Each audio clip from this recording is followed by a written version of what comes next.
Voilà, an balima artiste wa ni ɲanguma bi ka bɔ ka bonyamasigi kɛ ka foli kɛ aw ye ka tila ka a ɲaniya siri aw ye bila danaya minɛ min kɔnɔ yarabi n ka se ka o minɛ fa assemblée fédérale déléguéw nana mɔgɔ 5 corporation kelen bɛɛ la o ye danaya dan kan ka kɛ bureau président ye bureau min dilanna corporation bɛɛ maa dɔ b'a la a kɛra tilennenya ni danaya kɔnɔ sisan min bɛ ne bolo a fɔlɔ ye k'aw fo ka segin k'aw fo ni maa y'a ka danaya d'i kan hɔrɔnya la a tigi ye fɛn bɛɛ k'i ye n kɔni bɛna n cɛsiri cogo bɛɛ lajɛlen na yaasa o danaya min dara n kan n kana bɔ aw jigi kɔrɔ n kana kɛ maa ye min tɛna se k'aw ka hɛrɛ o n'aw ka ɲɛtaga ka o sira jɛya ni ka baara kɛ ka taa o hukumu kɔnɔ n ka laɲini ye o de ye n'i y'a ye n y'a ŋaniya ka kɛ président ye n ɲɛ bɛ fɛn dɔ de la n bɛ fɛ ka waleya dɔw de kɛ nka hali bi olu fana tɛna sira sɔrɔ n'a ma kɛ ni aw ka dɛmɛ ye an ka jɛ an ka kɛ kelen ye waati dama dama kɔ an bɛna bureau bɛna ɲaniya ka artistes bɛɛ wele assemblée générale la o assemblée générale nin na an bɛna min kɛ an ka laɲini ye mun ye an bɛna o sɛmɛ aw la aw fana k'aw fɛ taa fɔ o kan an ka sɔrɔ ka o kɛ an ka baarakɛ minɛ ye a ka diya a b'a to an tun y'a fɔ an bɛ nin kɛ est-ce que an sera ka kɛ an ma se ka kɛ mun y'an bali an ma se ka kɛ ayiwa an bɛna kɛ tuma jumɛn an bɛ se ka o kunnafoniw waati ni waati an bɛ se k'o di ɲɔgɔn ma ni mun jɛngɛnna ka bɛɛ b'a kalama an bɛ se ka o tila tilen cogo min na o don ala sago aw bonya b'a la encore n b'a laban ni foli ani tanto ye ani ka tasibila kɛ an ka artiste minnu taɲana ɲina san kɔnɔ ani an ka artiste kɔrɔ fɛn o fɛn tagara ala ka dayɔrɔ badabada nɔgɔya o bɛɛ lajɛlen ye ala ka ɲina ka an ka san ye gɛlɛya bɛ mun kan yarabi an b'a ɲini ala fɛ ala ka se ka hakili ɲuman d'u ma ani ka dɛmɛ lase u ma cogo min na o bɛ se ka ɲina u ka gɛlɛya ninnu dɔw kɔ.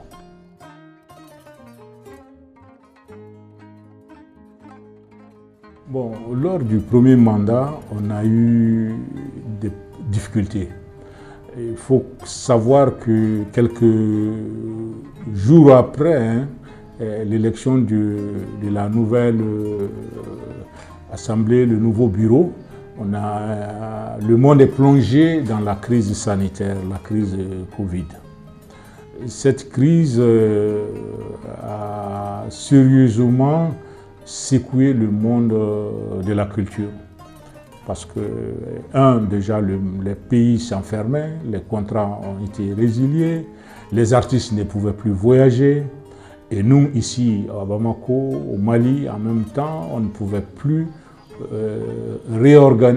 provoquer des assemblées. Si bien que le programme qu'on avait, on n'a pas pu le réaliser. Et une fois que la crise sanitaire a connu presque un dénouement, parce que le bureau s'est battu pour essayer d'arriver à trouver des subsides pour les artistes. Parce que la situation était telle que, comme je l'ai décrit tantôt, les contrats ont été résiliés, les gens ne pouvaient plus se réunir, etc., etc. Il y a eu 2 volets. Un premier volet qui a été les entreprises qui ont été handicapées par rapport à la mesure de restrictions, tout à fait. Il y a eu une demande et une démarche qui a été menée, qui a abouti à la remise d'un chèque géant de 700 millions. Ça a soulevé beaucoup de controverses. D'abord, ce n'était pas le montant que souhaitaient les associations fêtières. Mais c'est ce que l'État pouvait. Et c'est ce qui a été proposé. En amont, avant donc de recevoir le chèque géant, il y avait eu un travail qui avait été fait. Une fois que le processus a été enclenché, donc il y a eu les critères pour définir quelles sont les structures qu'il devait avoir. C'était autour des structures du tourisme, de l'artisanat et de la culture. Les critères ont été fixés, il y a eu des commissions qui ont travaillé pour dire quelles sont les structures qui devaient bénéficier. Une fois tout ce travail fini, et une fois que le gouvernement a donné l'accord pour verser les subsides, la structure fêtière qui était la mieux disposée pour ça, parce qu'on parlait des entreprises, c'était KIA, le réseau KIA. Et donc finalement, l'argent a été mis sur le compte du réseau KIA qui a affecté aux différentes organisations, différentes structures bénéficiaires. Ça a été une opération en toute transparence. Le second volet qui était lié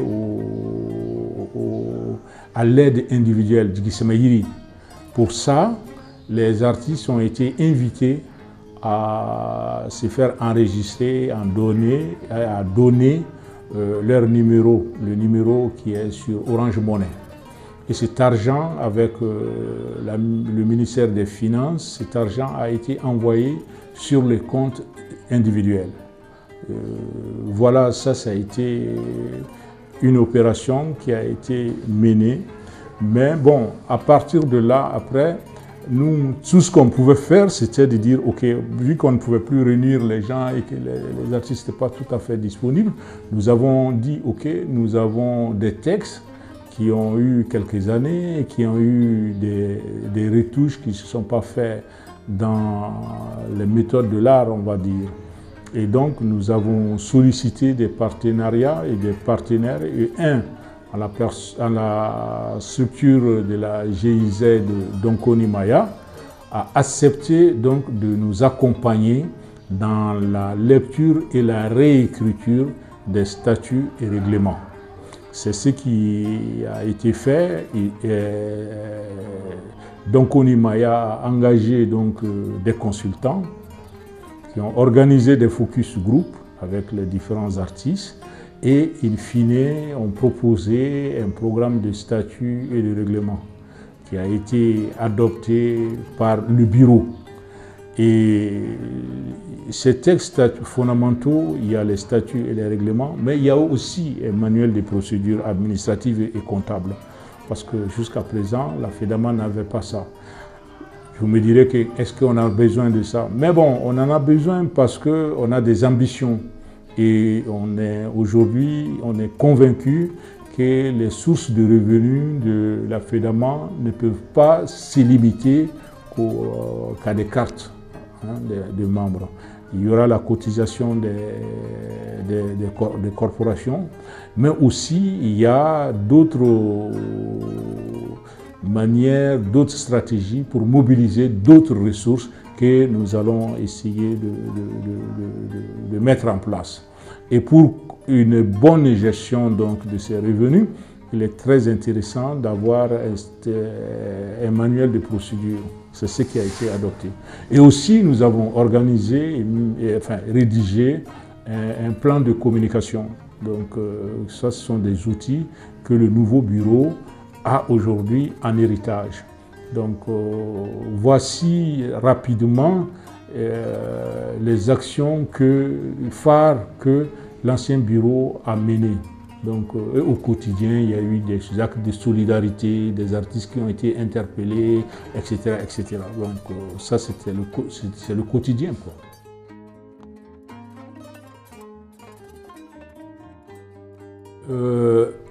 Nous avons aujourd'hui, avec l'AVOC, on va dire que le processus du statut de l'artiste, il y a eu des pas de géant qui ont été franchis. Mais ce n'est pas suffisant, parce que l'AVOC, c'est la sécurité sociale, mais en même temps, le statut même de l'artiste dans notre pays n'a pas bougé.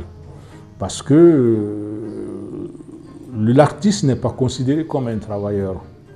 Ce qui fait que, bon, on ne peut pas parler même de salaire garanti.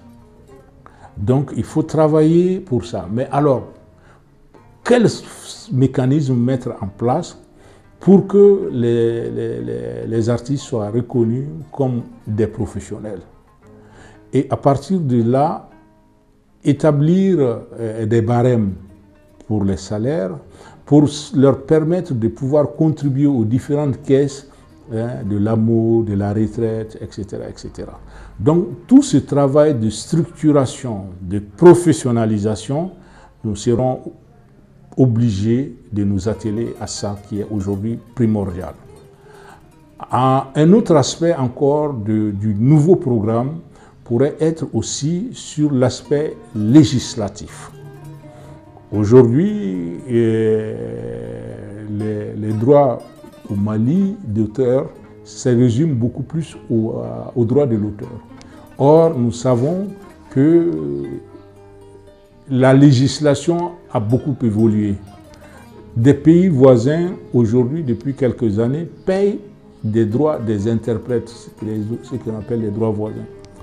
Et nous, il faudrait que, par rapport à l'UEMOA où nous sommes présents, et aussi l'AES, qui veut concevoir une politique commune culturelle, il faudrait que nous mettions les bouchées doubles pour que nous puissions appuyer l'organe de gestion collective qui est le Bureau malien des droits d'auteur à faire en sorte que nous arrivons à avoir une loi qui puisse nous permettre de satisfaire ces différents points et être en phase avec un État comme le Burkina ou comme le Niger dans le cadre de l'AES et voir les autres pays si nous sommes toujours dans l'UEMOA.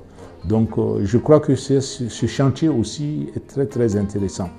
Aussi il faut réfléchir et faire du travail de lobbying et de plaidoyer parce que quoi qu'on fasse, il faut que nous réfléchissions et que nous travaillions à créer un marché national pour la culture. L'Europe de plus en plus se barricade et il faut que nous arrivions à travailler pour qu'au moins on arrive à créer un marché national pour que les artistes puissent quand même continuer ou vivre de leur art. Donc il faut travailler sur la construction de ce marché national. Il faudrait aussi faire des plaidoyers pour l'aménagement du territoire. Aujourd'hui, nous manquons vraiment d'espace dédié aux arts. Donc il fait un plaidoyer à ce niveau-là. C'est aussi un plaidoyer auprès des collectivités, c'est-à-dire l'association des municipalités, le conseil régional, pour que les programmes de développement économique, social et culturel de ces collectivités, la dimension culturelle soit vraiment, vraiment prise en compte. Que nous puissions arriver à faire en sorte que beaucoup de nos élus soient formés et sensibilisés à la budgétisation de la culture. Ce qui nous permettrait en ce moment-là de mutualiser des moyens et de faire en sorte que le paysage culturel soit bien structuré et que les artistes puissent vivre de ça. Il y a un autre chantier aussi non moins important, c'est la formation. Les revendications des États généraux ont pointé du doigt beaucoup d'insuffisances à ce niveau-là. Je crois qu'il est du devoir d'une fêtière comme la Fédération des artistes du Mali de se pencher sur ces grands aspects parce que c'est aussi la survie même de nos arts. Donc faire en sorte que nous puissions réfléchir, contribuer à la formation et aussi à la professionnalisation. Donc ça c'est un vaste chantier aussi où je pense que le nouveau bureau va apporter sa contribution.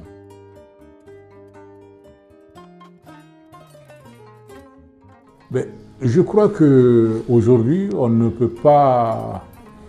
il ne faut pas que la chaîne se coupe. C'est vrai, nous avons acquis une certaine expérience parce qu'on a commencé à un certain moment où le contexte était assez particulier. Ce contexte, il a beaucoup évolué. Nous avons été les acteurs de ce texte. Maintenant, nous avons un devoir aussi de transmission. Mais aussi, nous savons que les jeunes aujourd'hui, par rapport aux technologies ou tout, ont aussi acquis certaines expériences. C'est faire en sorte que nous puissions, nous, de l'ancienne génération, proposer que ces jeunes-là attachent leur nouvelle corde à cette vieille corde que nous avons tissée. Mais de faire en sorte qu'il n'y ait pas de rupture. C'est pourquoi je me réjouis d'avoir beaucoup de ces jeunes-là. On en a beaucoup parlé. Et c'est vrai, et c'est normal parce que nous avons une population très très jeune. Et aujourd'hui, je pense que c'est ce travail-là que nous devons faire. Et c'est pourquoi quand je parlais de formation, je parlais un clin d'œil par rapport aux jeunes et aussi tout le travail parce qu'il ne serait pas bien que ces jeunes-là soient confrontés aux mêmes difficultés que nous avons connues. C'est à nous maintenant d'être suffisamment vigilants et de leur accompagner pour qu'ils puissent aller encore plus loin que ce que nous avons fait. C'est ça la logique même, tu vois. Donc nous espérons et nous souhaitons que ces jeunes-là puissent prendre la relève et aller encore plus loin que ce que nous avons pu faire. Donc nous sommes très heureux de les avoir ensemble pour commencer à rêver ensemble parce que si vous pouvez le rêver, vous pouvez le faire. Donc on va le faire ensemble. Dans le gouvernement, le ministère a la tutelle, la légalité. Et le ministère, tel que ça s'est passé, a invité et a associé les artistes aux États généraux de la culture. Le ministère les a associés à l'adoption du document cadre de politique culturelle nationale. Donc déjà partant de cette rétribution et de cette façon de faire, c'est clair que nous avons une fonction de complémentarité. Parce que la mission du ministère, c'est aussi la promotion, la sauvegarde de la culture. Et sur ce chantier, il aurait des difficultés s'il n'associe pas les acteurs. Parce que c'est la cible de ces actions-là. Et si nous arrivons à avoir la bonne intelligence et que le ministère comprend que nous sommes des compagnons, et eux, ils ont la légitimité, ils ont la légalité avec eux, et nous avons l'opportunité et faire en sorte qu'en ce moment-là, la relation publique-privée, on en a beaucoup parlé, il faudrait en ce moment travailler pour que l'État soit moins animateur, mais beaucoup plus administrateur, et que les artistes soient plus animateurs, et que nous ayons confiance à cette administration qui va être à équidistance entre les différentes fêtières et faire en sorte que on ait moins de frustration, que chaque acteur soit mis en avant, que la FEDAMA, que le réseau KIA, que l'UAPREM, que le réseau Kourouni, etc., etc. Que toutes ces fêtières-là puissent être à un moment ou à un autre appelées pour qu'elles apportent leur contribution. Et que c'est ensemble que nous essayons donc de travailler pour cette politique culturelle qui doit nous permettre, nous tous, d'exister et de pouvoir vivre de notre art et de faire en sorte que la mission qui est dévolue à notre secteur, nous puissions l'accomplir.